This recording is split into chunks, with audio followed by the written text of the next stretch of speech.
Assalamualaikum warahmatullahi wabarakatuh, Pak Presiden Nugroho F. Yudo, Didik Supriyanto, hari sejauh hari Nugroho masih mau ngomongin koperasi. Maklum dia dari Purwokerto. Iya, dia tokoh koperasi di perusahaannya. Oh, di perusahaan juga dalam soal ngutang di koperasi kata-katanya sih nomor satu. Nomor satu ya. Utang nomor satu. Karena anggota koperasi utang piutang itu kalau nggak utang itu justru masalah. Justru diomelin sama pengurus. Karena nggak punya kontribusi gitu. Gimana Nok koperasi ini Nok? Koperasi Merah Putih ya? Ya, sebenarnya pertama-tama gue pengen memberi update ya. Ternyata yang terjadi cukup menggembirakan lah. Koperasi Merah Putih ini. Koperasi Merah Putih. Koperasi Merah Putih itu rencananya di launching tanggal 12 Juni. Jadi yang akan datang. Yang akan datang. Masih 2 minggu. Ya. Oke, 3 nanti minggu lagi. menjelang itu kita ngomongin lagi. Kita ngomong lagi. Tapi sekarang dari 80.000 target koperasi yang dibikin oleh pemerintah, itu sekarang sudah 26.000. 26.000 menurut saya sebelum launching itu 26.000 cukup banyak. 26.000 deh. Ya, 26.000 itu menurut Menteri. Iya gede banget lah ini. Menteri Koperasi Budi. Nah, kok bisa 26.000? Karena ternyata di banyak tempat mereka jangan-jangan karena kita didengar Ji. Nah, kayak Oh, iya, jadi iya. jadi bukan Karena episode yang lalu itu. jadi bukan koperasi baru ya. yang 26.000 itu. Banyak sekali sebenarnya koperasi yang mentransformasi. Jadi tadinya namanya koperasi apa, sekarang mereka merubah namanya menjadi Koperasi Merah Putih. Itu di Jawa itu di Jawa Tengah aja di tempatnya Didi itu ada 4.000 koperasi yang sudah bernama Koperasi Merah Putih. Banyak juga yang baru juga banyak yang dibikin baru, tapi menurut saya ini positif. Itu satu. Yang kedua, dulu kita mendengar bahwa modal koperasi itu akan diberikan oleh pemerintah antara 3 sampai 5 miliar per koperasi. Ternyata sekarang dipatok tidak 3 sampai miliar tapi 3 miliar. Sehingga untuk 80.000 koperasi itu uang yang akan dikeluarkan itu 240 triliun saja, bukan 400.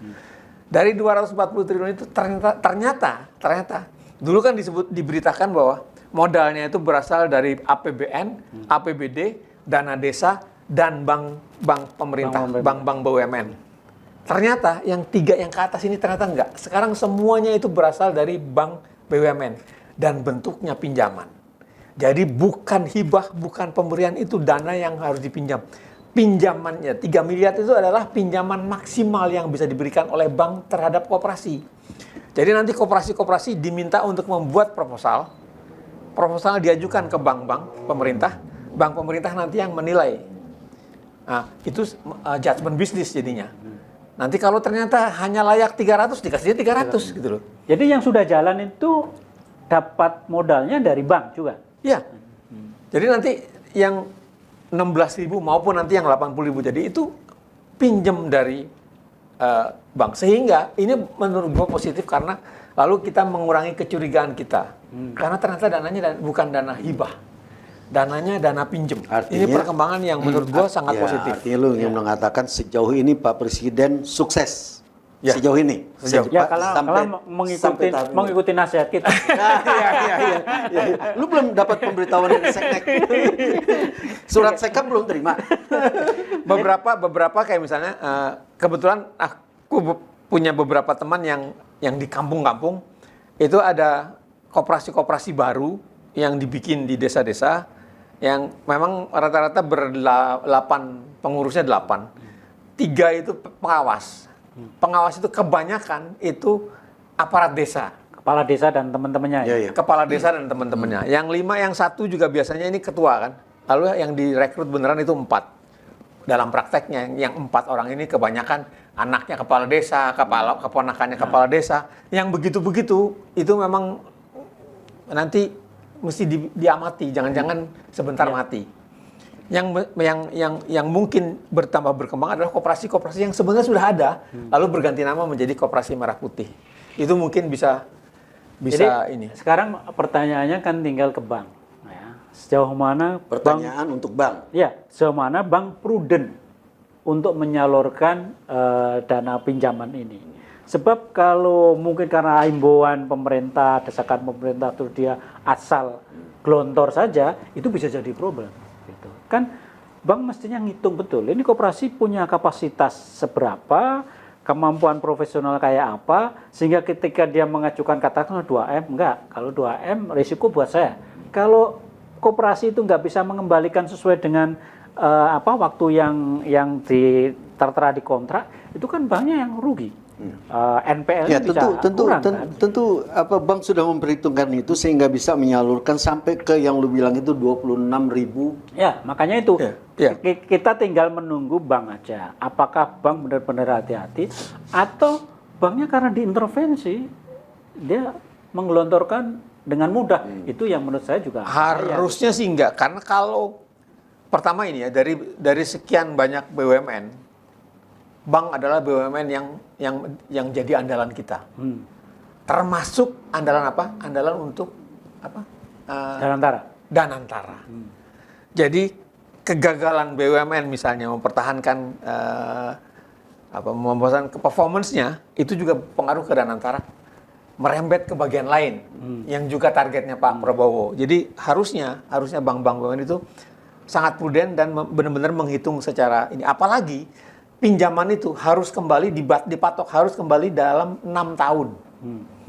Gue mencoba menghitung kalau 3 miliar harus kembali dalam 6 tahun, sehingga pokoknya saja dia harus mengembalikan 500 juta per tahun. Pokoknya, belum bunganya. 500 juta per tahun itu artinya sebulan dia harus menghasilkan keuntungan bersih yang disisihkan untuk mengembalikan utang itu 40 juta. Sehari di atas 1 juta, 1,5 juta sampai 2 juta sehari. Menurut saya itu nggak gampang. Apalagi karena bisnisnya koperasi merah putih ini itu juga membutuhkan kemampuan si pengurus koperasi untuk menjalin network. Misalnya itu tugasnya nanti menjual sembako murah. Bagaimana lo bisa dapat sembako yang murah supaya nanti bisa dijual murah? Menampung hasil pertanian itu berat itu. Ya. Kan kayak memindahkan Bulog ya. Kan memindahkan peran Bulog itu di koperasi. Bahkan sampai ke obat-obatan. Jadi apotek itu berat. Jadi nanti yang akan hidup memang mungkin tidak semua koperasi akan langsung menyelenggarakan 88 usaha, tapi akan bertahap. Yang gua paling tidak melihat adalah koperasi ini kalau akhirnya hanya menjadi koperasi simpan pinjam pun, menurut gua nggak apa-apa. Karena paling nggak kita bisa mengalihkan perhatian orang di desa-desa sana. Jangan pinjam ke pinjol, pinjamlah ke koperasi. Dan simpan pinjam dan makin banyak orang meminjam, makin banyak kemudian orang menggunakan uangnya, maka ekonomi makin bagus dan koperasi juga makin untung. Ya. Setidaknya itu saja menurutku udah bagus. Gua nggak tahu, tapi memang kalau ketika koperasi memutuskan untuk menjadi koperasi simpan pinjam, maka dia harus memenuhi persyaratan kecukupan modal yang disetor ke bank. Nah, itu mungkin dia dari pinjaman ini. ya kan kalau Tapi kalau koperasi melakukan aktivitas simpan pinjam, dia harus ngikutin ketentuan OJK kan? Harus. Nah, termasuk setor modal itu tadi. Iya. Itu modalnya itu diambil dari yang pinjaman tadi. Itu termasuk harusnya itu. Jadi meminjam modal dari bank BUMN untuk menambah modal mereka. Harusnya justru itu yang diperbanyak, bukan misalnya sekarang ini koperasi-koperasi yang sudah ada itu sebagian menempati kantor gudangnya kelurahan, ada yang sebagian kepala desa. Jadi tempatnya berbeda-beda. Yang gua khawatirkan adalah mereka meminjam untuk membangun gedung. Itu selesai kalau sampai gitu. Jadi justru itu yang jangan dilakukan. Tapi kan di episode lalu itu yang lo sarankan. Dan alhamdulillah kan disarankan menggunakan bangunan yang ada. Iya, yang ada, nggak usah jangan bikin gedung baru. Jadi terima kasih Pak Presiden sudah mendengar saran-saran kami dan itu sudah dijalankan. Kelihatannya begitu kan? Iya. Tapi lu melihat kelemahannya? Ya, kalau saya sih lebih memperhatikan kepada BUMN, banknya. Banknya ini harus benar-benar prudent dalam memberikan pinjaman modal tadi. Sebab kalau dia juga sembrono, sembarangan karena mungkin imbuan kementerian, imbuan gubernur, imbuan macam-macam, itu akhirnya nanti banknya juga yang akan kena. Kalau ini nggak kembali sesuai dengan jadwal kan NPL dia naik. Iya. Kalau NPL dia naik, kita jadi bermasalah semua bank kita. Gitu. Jadi kecurigaan bahwa dananya itu akan digunakan untuk orang-orang tertentu. Untuk sementara ini nggak dulu, karena pemilunya masih jauh. Ya. Iya. Dan lagi itu, Ji. Kalau misalnya gini, Pemilunya masih Ahli jauh. pemilu apa-apa dihubungkan dengan kalau kita mencurigai misalnya aparat entah ke desa, aparat kecamatan atau partai atau dinas menggerogoti uang itu yang akan keberatan pertama adalah pengurus. Karena itu kan utang mereka. Iya. Mereka harus mengembalikan dalam waktu 6 tahun. Mereka akan pertama menjadi orang yang pertama teriak kalau dipotong-potong oleh Iya. para mediocre ini. Jadi harusnya menurut gua harusnya ini Kalaupun toh dia nggak mampu menghadapi itu, tekanan itu mungkin dia akan agak fatalis saja. Udah kembalikan aja ke bank duitnya gitu. Daripada nanti gua masuk penjara gitu. Iya. Seperti itu.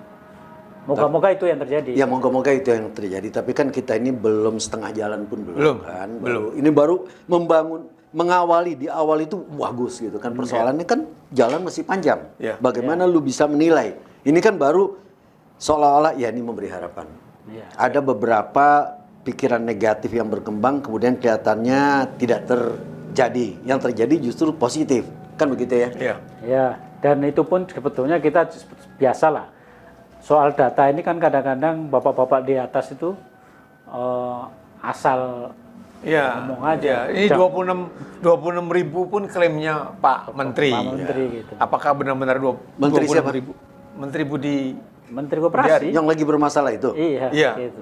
Ada hubungannya dengan dia bermasalah? Enggak, dia nggak dapat 50% dari sini. Oh enggak. Pak Presiden ini kelihatannya seperti mengendorse. Ya, jadi kayaknya kita dapat endorse, saya akan kirim nomor rekening nanti supaya Pak Presiden langsung aja lah. langsung aja.